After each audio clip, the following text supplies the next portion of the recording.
What's going on, everyone? Now, I just want to talk about the News Media Bargaining Code that you would have seen talked about a lot. There's a lot of adverts popping up on Instagram and Facebook, and it's a proposed law that a lot of people may not be sure of, but it affects journalism and it affects the news media, and in particular, it affects news media sources and publications for rap music news media websites.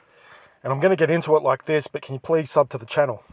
Now, the original intention of this news media bargaining code, which is a law that they want to implement in Australia, its original intention was to financially raise revenue and earnings for smaller news publishers. So those that necessarily don't have a big revenue stream, a lot of the big websites that you see, especially ones advertising rap news media, they get income from showcasing songs on their websites that the artists pay for to get placement on the websites. Not all of them are like that, but some of them.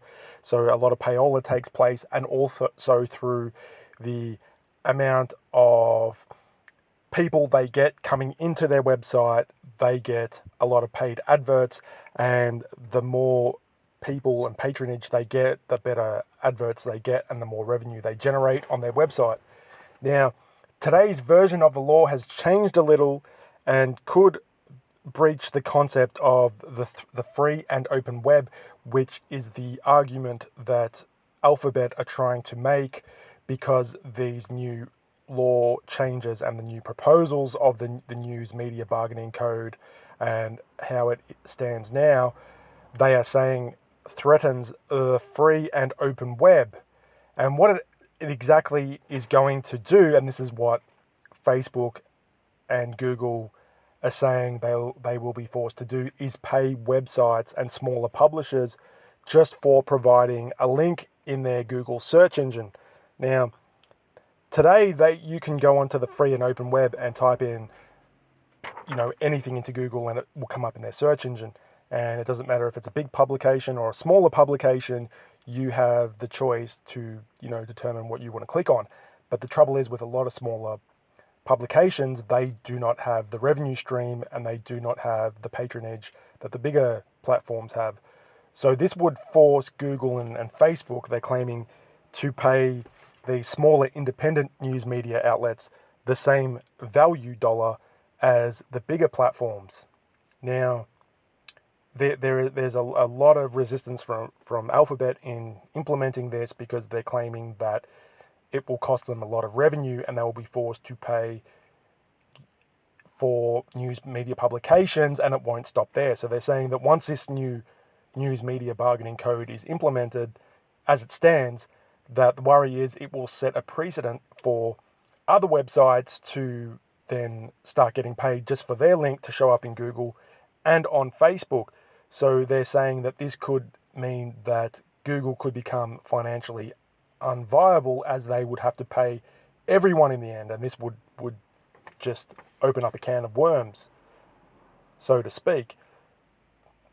But Google have proposed that they've got a new fund that they've set up called the Google News Showcase Fund, and it's a program that they're saying they've put $1.3 billion into globally, and this will be available for a lot of these news media publications to sign up to it to get their share of the fund for the money that Google has set aside to pay them. So this is the alternative that Google and Facebook and Alphabet are proposing to get around having to pay people for their links.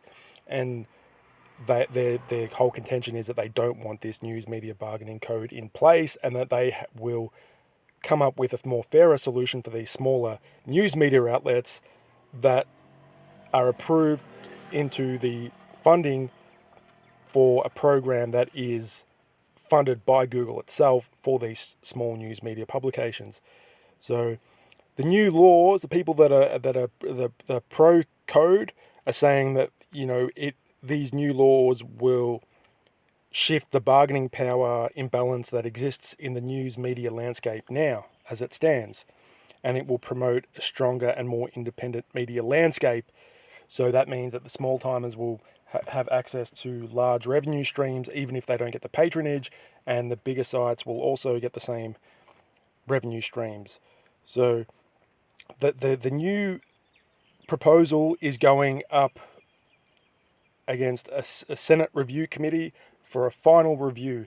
Now, this is why Google and Facebook are saying that people can make applications to submit proposals for changes to legislation that's in the News Media Bargaining Code, and it's open for final review in the Senate committee in Australia. So they're saying now to make submissions, so that way there's a big campaign going on to change the wording and some of the legislation of this News Media Bargaining Code before it is introduced to Parliament to be voted on to be made law. Now, how will they enforce this News Media Bargaining Code with Google if it does come into effect in Australia?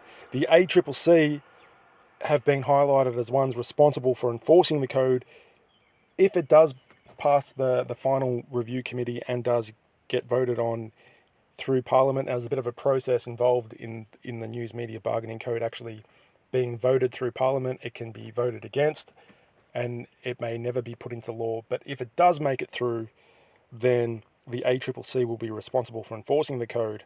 Now, the News Media Bargaining Code, right? They're saying that people in the ACMA, if they join up to that, the smaller publishers, they're saying to them to join up to be a part of the process of getting reviewed. That if it does come into laws, that they can actually sign up to this department called the ACMA to be distributed some revenue from these new laws. But the website has to meet some requirements in order to benefit from this law, so they predominantly have to produce core news and publish this online. That's the first point. Then they have to adhere to appropriate professional editorial standards. So I don't know, what that could be, but the Independent Media Council have their own standards, and this is set by the Press Council, so there are industry codes and editorial standards that must be followed that are available online, but I'm not 100% familiar with exactly all those standards and codes of conduct and industry codes of practice, but they must adhere to all of them. Now, they must maintain editorial independence from the subject of their news coverage, which is another thing that they must uphold to be accepted by the ACMA to benefit from this News Media Bargaining Code and benefit in revenue if it does get approved. And they must operate primarily in Australia for the purpose of serving the Australian audiences. So yeah, it is interesting. In addition to the criteria above, they must not exceed annual revenue of $150,000 throughout most of their financial year. So if they're earning under $150,000, basically it's saying that Google will be forced to pay them a share of revenue. But Google is proposing that their Google News Showcase Fund will cover this and that this new law is unnecessary. So the main argument is that if this law does come into effect, that it will just enable everyone to sign up and get paid for having a link in the Google search. But it does not seem the case, like when you look deeper into it, because there seems to be, a department that deals with actually linking people in with the fund, and they must meet strict guidelines. And if they don't meet those strict guidelines and there's a revenue cap, if they earn over a certain amount, then they're not entitled to that revenue stream. So it seems that it's more to help the smaller time independent publishers that are not making that much money to get paid for their news and give them a head start in the game and help them become and grow into a more established news media outlet. And then when they hit $150,000 revenue in one financial year, they're not entitled to the funding anymore. So for me, I don't know. I want to hear what you think of this proposed law. Is it a good thing or is it not? Let me know what you think. Do you think that it will have an adverse effect on Google? Be sure to sub to the channel. I'm MC Rapology, giving you the news breakdown. Peace.